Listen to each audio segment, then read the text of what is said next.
After yet another improbable fourth quarter comeback, is it time to ask the question about whether or not the Broncos can sustain these late game heroics over the backstretch of the 2025 season? How confident are we, or should we be, that Sean Payton's offense is where it needs to be in year 3 as the head signal caller for the Denver Broncos? And could Denver, with George Paton and Sean Payton at the helm, make any potential moves, buying or selling, ahead of tomorrow's trade deadline?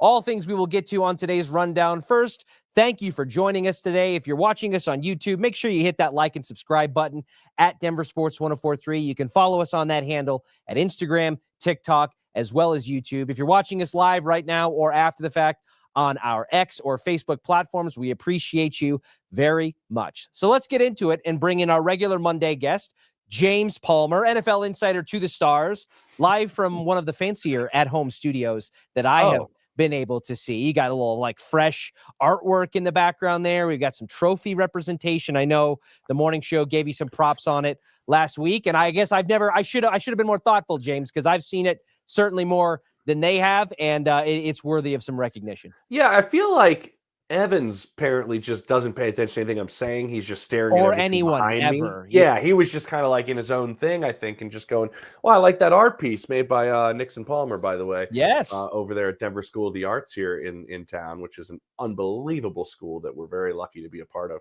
The artist himself made that behind me. And then I think my mom got me that trophy because I never won one in school. So hey, this far down the road, James, nobody needs to know the backstory. For all I know, you were your high school's all-time leading, rusher or strikeout master. That's what it is, actually.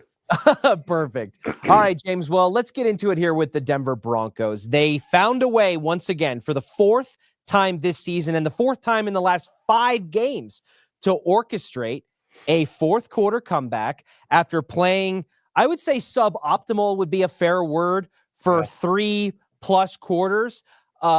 Things click, things engage, the offense loosens up. Maybe Bo gets a little bit more run and gun in him, and things seem to come alive. They beat the Houston Texans, and some may assign, maybe you are one of them, a potential asterisk there with CJ Stroud going out with concussion-like symptoms in the first quarter there. And so, James, I think I want to start by just asking the question, is this sustainable? Is it sustainable for the Broncos to continue to win the way they have for 4 separate games in this young season so far, when you talk about the Eagles and the Giants and the Texans and all of these kind of stringing in consecutive almost weeks? Is it sustainable for the Broncos to continue to find ways to win games, riding a strong defensive effort and basically buying the time for an offense to kind of slug through 3 quarters and then come alive when the game's on the line? You mean, you would obviously say no, it's not. Right. And I'm not saying that Bo Nix is Patrick Mahomes, but the Chiefs did it for almost 2 full seasons where it was just something happened at the end of the game to where, and I think you and I have talked about this a little bit, to where something just kind of went their way, whether it was a ball off a goalpost or, so there's a leveraging penalty, call on a penalty on with the Broncos. And there is something to it, though. I don't want to minimize what's happening at the end here, because I think as a young team, and this is a young team that has bought in very quickly to what Sean Payton has been preaching, there is something to be said about winning games late. There's something to have that moxie, that feeling that's starting to grow in that locker room, that it doesn't matter the score, we're going to find a way to do something. That's valued, certainly is. I don't think you can live solely on it. I don't think you can play this poorly as an offense for multiple quarters, week in and week out, and continue to play in a fashion to where you think you'll win playoff games with it. I think that's a much more, difficult aspect of this. Does it help your record when you get to the back end of the season and you look back at a game like this and go, man, thank God we won that one? You know what I mean? When you're looking at where seeding is going to fall, certainly. And that the value in that definitely plays a part.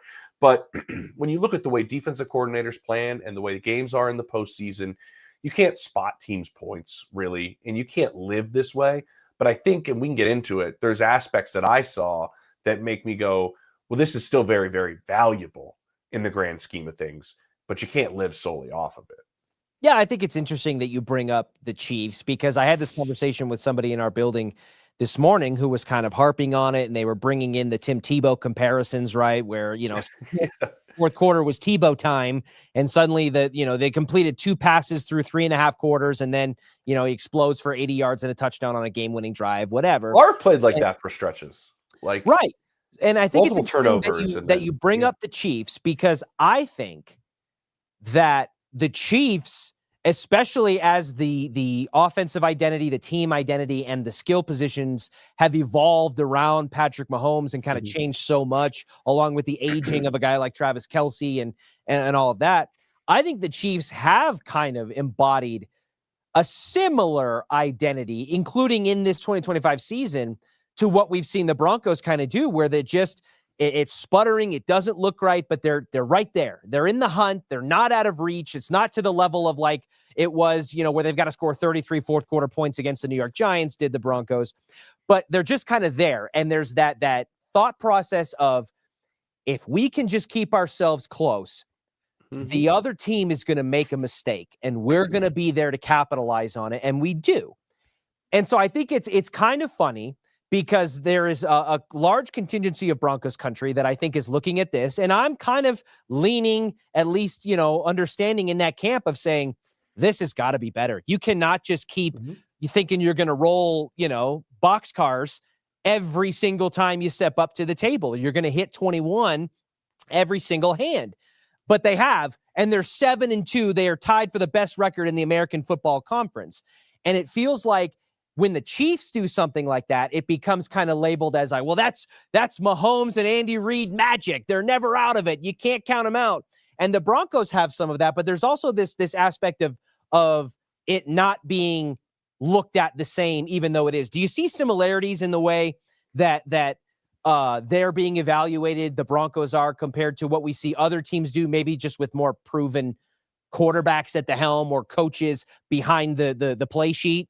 Yeah, I mean, Kansas City, we can keep it there. They've built this reputation through doing it. I mean, when that ball went off the upright yesterday, it's like, oh, Here we go. Here we go again. This is enough time. I've covered enough of them. I've covered been on the sideline for every single Patrick Mahomes and Josh Allen playoff game, which Patrick's always got the best of them there, and Josh has won the vast majority of them during the regular season.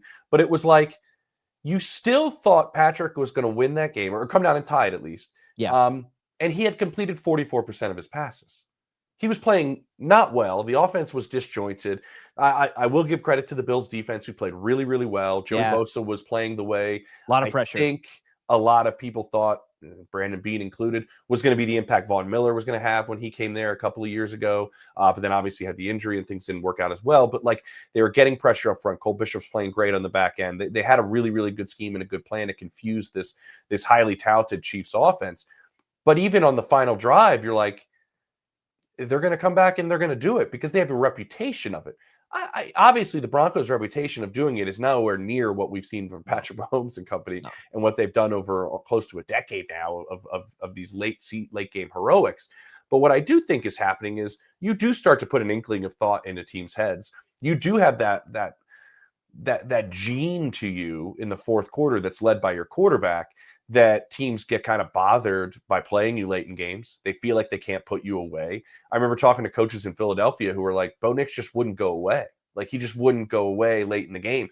That's a trait that you want your players to have. That's a trait and identity you want to have within your team, in the way that they feel, in the fourth quarter, that they're never out of it and they don't start hanging their heads and do things that you're seeing in Cincinnati right now. Right.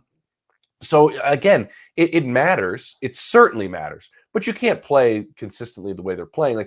I put a tweet out after the game where I was like, there is something special about Bo Nix, right? There is something to the poise. You saw how calm he was on the sideline. He's like laughing in the last couple of minutes of the game, and they're down. And there is something to that. I was like, there's something special there. And I added, you would have to think that that's really valuable, right, Richie? The other stuff can grow and build with Sean Payton. The other stuff that's struggling. I was doing my show on The Athletic with Chase Daniel about this, and Chase knows Sean so well and knows the position so well. And him and I were having a discussion saying, you can't teach that part. that part's either in your quarterback or it's not. Like that Right. that thing that Bo has. Right. So if you're going to take these couple of things that we're trying to deal with in developing Bo Nix and how Sean's developing them, I love that part's already there. I Yeah. think it might be easier to get the other 3 quarters, the accuracy. Right. And Because I was missing going to some say, throws and stuff if like you that. gave a head coach an example or a quarterback an example of like, hey, you got to pick between 2 poisons here. What you're going to have a quarterback and an offense that from quarters 1 to 3 has the potential to just blow the doors off of teams, but they struggle to close. And their defense, instead of tightening up late and in crunch situations like the Broncos has, where it's that bend but don't break, especially in the red area, you have the potential to kind of let the floodgates open late, and you could potentially lose games in that regard. Or you kind of have the Broncos style of 2.5 to 3+ quarters where it's just like, oh gosh, I don't know if they're going to be able to do it. And then they come alive in the fourth quarter. I think more people, especially when you're backed up by saying this formula has given a team that didn't make the playoffs for 7 or 8 consecutive seasons, went to the postseason last year, and now is tied for the best record in the AFC with a second-year quarterback. I think they would choose the latter. They 100% would. And it's funny because I brought up the tweet I sent out because, man, the number of comments, I mean, like last time I looked, it was like 80, 90 comments on it of people just going like, but he played terrible. What are you looking at? All this stuff. And I'm like, I'm just pointing out this trait he has. I understand that the other 3 quarters were not great and there were missed throws and there were parts of this offense that just weren't working. And again, I'm going to give the Texans defense some credit there. It's one of the best units in all of football. Certainly.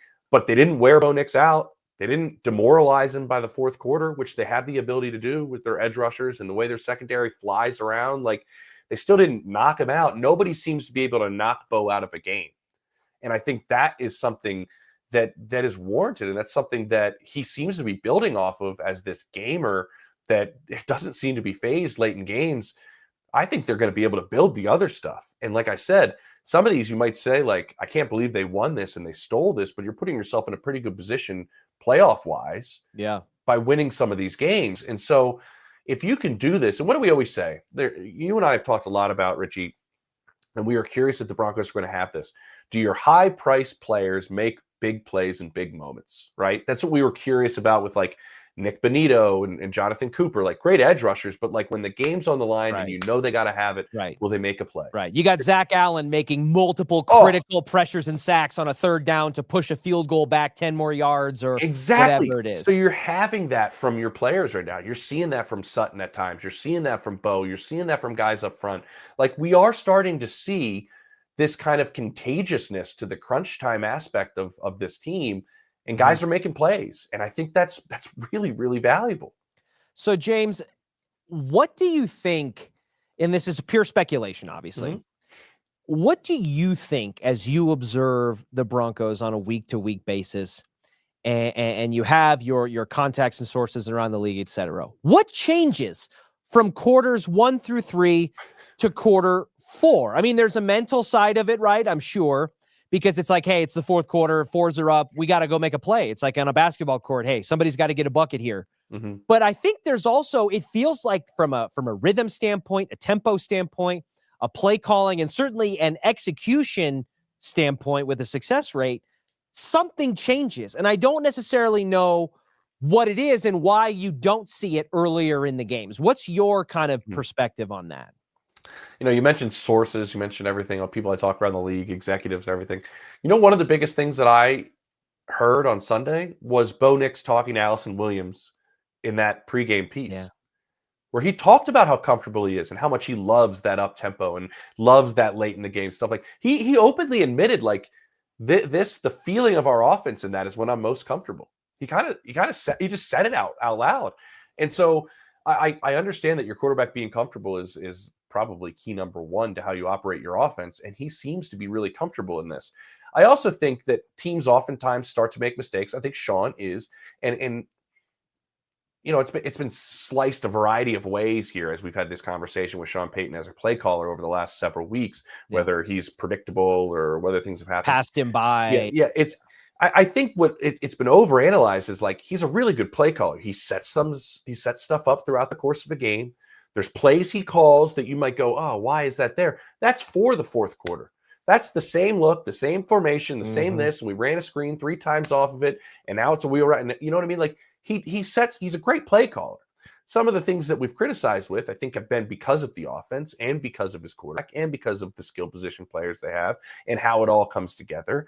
But I do think some of this stuff he's very good at setting up later in games. There are things that happen in the first 3 quarters that benefit the Broncos in the fourth quarter because he's a patient play caller. There's a lot of play callers in this league, Richie, that will get too anxious. There's certain plays they see on their play sheet. They're held for certain situations, and they start to get anxious and go, that situation may not come again in the game. Let's use it. And it's middle of the second quarter. And he has that ability to kind of know and pace, and with all the experience he has, to kind of save some things and bank them and save them for certain situations, and has that great feel for it. I don't think we should discredit Sean in setting them up to succeed in some of these aspects, but the consistency just isn't there right now. And I think they are still trying to find it. The good thing is you're winning while you're trying to find it. I don't have the answer for why they've struggled in the first 3 quarters. I'm not sure everybody in that building has the answers for why they've struggled in some of these stretches. But I think they'd rather prefer it the way it's going down right now than if they're blowing games in the fourth quarter and the offense is actually getting worse as the game goes on. James, we are ticking down closer and closer to the NFL's trade deadline this week. I was driving in at an ungodly hour this morning, and I heard, I go to the gym early. I get in early, do all that stuff, right? So, Flex, you were waiting for me to ask that. No, see, I was going to let it go. This is how I get labeled. You know what I mean? Like, so I was driving in, and I was listening to, they mentioned it on the ESPN radio morning show that there have been 10 trades as of early this morning so far leading into the deadline. 10 or 11? 12 now? Yep. Okay. So we're up to 12 trades now leading into the NFL's trade deadline, which is tomorrow afternoon? Tomorrow at 4 Eastern. Tomorrow at 2 o'clock Mountain Time, 4 o'clock Eastern. The Broncos, it has been all quiet on the Western Front in that regard. They signed Mercedes Lewis, and they make some history, kind of in that regard with Sunday's game. But the Broncos are in a position that they haven't been in a significant amount of time, which is to be potential buyers at a trade deadline. And there are positions of need that you could point to, especially with some injuries in the secondary and things and along the offensive line. What, if anything, have you heard about the potential mindset or mentality in the building and the possibility that we could see some breaking news alerts about acquisitions or departures with the Broncos before tomorrow? Yeah, I think they're definitely in the buyer category as opposed to the seller category. I think they have been more strategic and quiet than some of these other teams that are being very aggressive, but we know and understand the position they're in. San Francisco's been very aggressive on the defensive side of the ball. We get it. I mean, I don't know any team that's dealing with the injuries they're dealing with right now. I mean, Baltimore's starting to come back healthy, but like the injuries they had, they're looking at pass rushers like crazy. They were in on Jalen Phillips, just the way Philly was, and a couple of other teams. I think Philly obviously is one that's been very aggressive and known that what they're going to go out there and try to do. I think Buffalo has been very aggressive, and everybody knows they're looking at receivers. Same with Pittsburgh. I think Denver has been a little bit quieter in how they've gone about their business. I think Sean and George have been more on the what can we acquire train, much more than we're gonna part with any of these players. The issue that they're coming into and the rest of the league is coming into is the asking prices are just far too high right now. Yeah. And we'll see if that changes by 4 o'clock. And I think some of the sellers are really trying to get everything out of this opportunity that they can. But the prices are just too high. And so the issue like something that Denver could look at is adding like offensive line help, like a guard or something like that. You could potentially be outbid by a team that is in a very difficult spot, like the Chargers, losing Joe Alt again. Yeah. And where they're at. They were already looking before they lost him on this Sunday, to my understanding. So they might be willing to outbid you. If nothing happens in Denver, I would say this. It's not because George and Sean haven't been looking and haven't been kind of seeing what could fit them in the parameters of them making a move.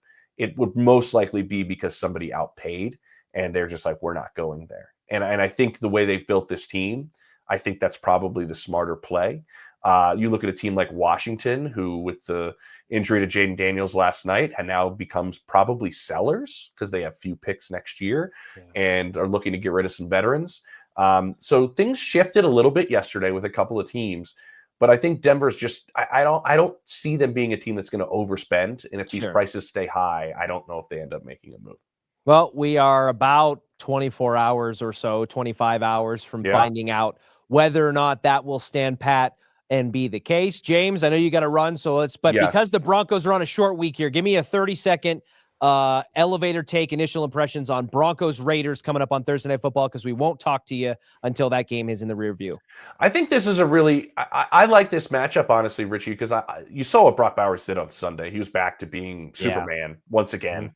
And this team has had some issues covering tight ends. And we look at the teams that are contenders out of the AFC. Let's go through it real quick. Like, look at these top teams. Like, you got two tight ends that are pretty good in New England. You have two tight ends that are really good in Buffalo. You have a rookie tight end in Indianapolis that is outstanding. You still have Travis Kelce and Noah Gray's no slouch as another type of tight end. Mm-hmm. You look at all of it, you're going to have to contend with these in the postseason. Like, you're going to have to. And so when you know this is the focal point of a Raiders offense, like, let's see you contain a tight end. Let's find different matchups you can have and different things you can do against a Raiders team like this. And then obviously, Max Crosby is Max Crosby. He's the guy that everybody loves to watch play. I think even if you're not a Raiders fan, you love to watch him play football. I think tests for this offensive line are big for me. And I just want to see them go out and remain balanced, which I think they can be offensively, and continue to run the football, which I think they can do well. I just think those kind of stand out. I mean, these are the type of games where, like, don't have a let up after the type of game you went against with Houston. And then these are the type of games you have to win, and maybe you don't play in the fashion that we saw, right?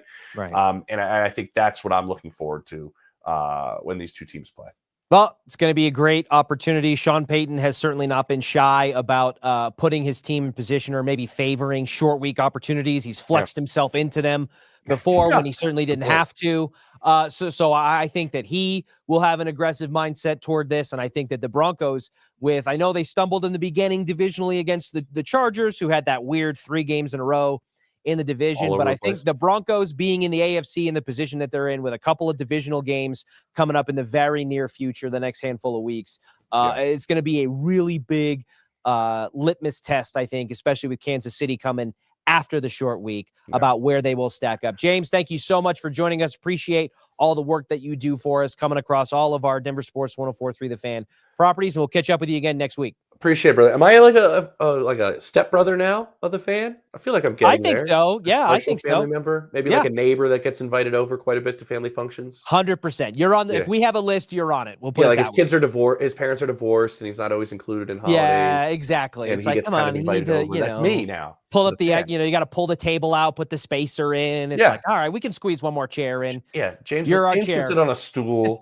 around the table with everybody else. Yeah, I love it. Well, James, thank you so much. We will let you get off to your many other responsibilities, and we'll check in again a week from today. Sounds good, buddy. Love it. To the rest of you out there, thank you so much for joining us.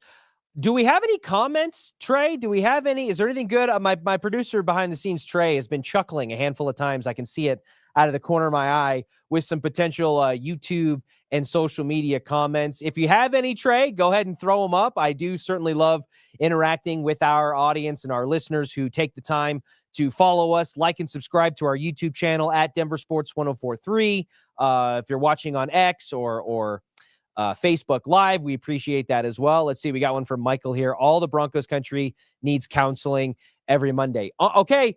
I'm kind of with you, though, because you're put in this weird dilemma, right? Where you say they've won 7 games out of the 9 times that they've taken the field. And the 2 that they lost were last second walk off the field losses, one with a leverage penalty and another one with a drive that they just bent a little too far.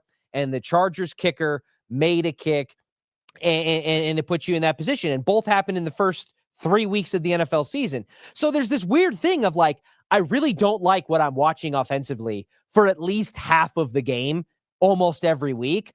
But then it just freaking works. Then it clicks. And especially with that microcosm against the Cowboys game, where you saw them against maybe the worst defense in the league, explode for 44 points. I'm like, oh, okay, well, that's what the Sean Payton offense is supposed to look like, I guess, in a vacuum when everything's clicking and they have little to no resistance because the Cowboys defense is terrible. So I have that in the back of my head of like seeing what it can be. And then I see the explosions and the bursts in the fourth quarter against, what was it? The Eagles. the Giants, the Texans, and which one am I missing there? There's a fourth quarter comeback that I'm not even thinking of in this moment, but it happens, and it leaves me on Monday going, I feel like this is like almost like an emotionally abusive relationship. Because like I want more and I want better, but there's a part of me it's like, well, shouldn't you just be happy that they have the best record tied for it in the AFC? Michael, I'm with you. If your therapist has an extra slot, pencil me in for a session there because I might need some counseling as well. On the other side of the equation, how do you game plan when you're playing against the Broncos? Again, very fair because one, as an offense, defensively, with the Broncos, they just are a wagon. They present such a challenge. You've got arguably, statistically, probably, but even if you just leave statistics as not the main separator, the pass rushing duo of Nick Bonito and Jonathan Cooper is one of the best in the league. And one of, I don't think is debatable. You can debate if it's the best. I think they are among, if not still, the most prolific sack producing duo in the NFL at like north of 16.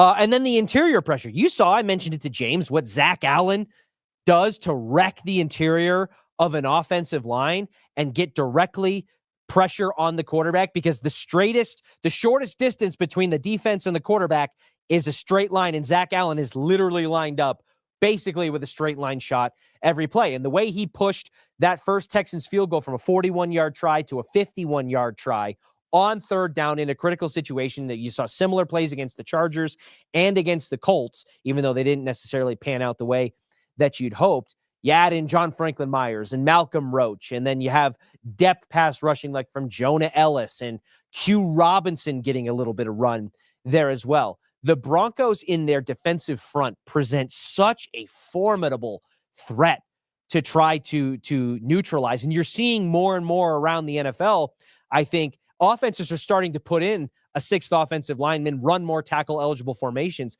And the teams like the Broncos, with the blueprint that they have, are the reason why. And then the Broncos just have that added spice where you have a secondary that I know for now is without the reigning defensive player of the year in Patrick Surtain, but you have a more than capable cornerback in Riley Moss, who's a fantastic case study in and of himself with this polarizing evaluation, whether it's PFF data analytics or what your eyeballs tell you, and which one you lead more credence to. And you've got Talanoa Hufanga, who's a heat-seeking missile in the secondary, although we may have to have a conversation about the fact that maybe Talanoa Hufanga just can't catch the football because he dropped multiple interceptions in this past Sunday against the Texans alone, and he had another one broken up by friendly fire between him and Brandon Jones a couple of weeks ago.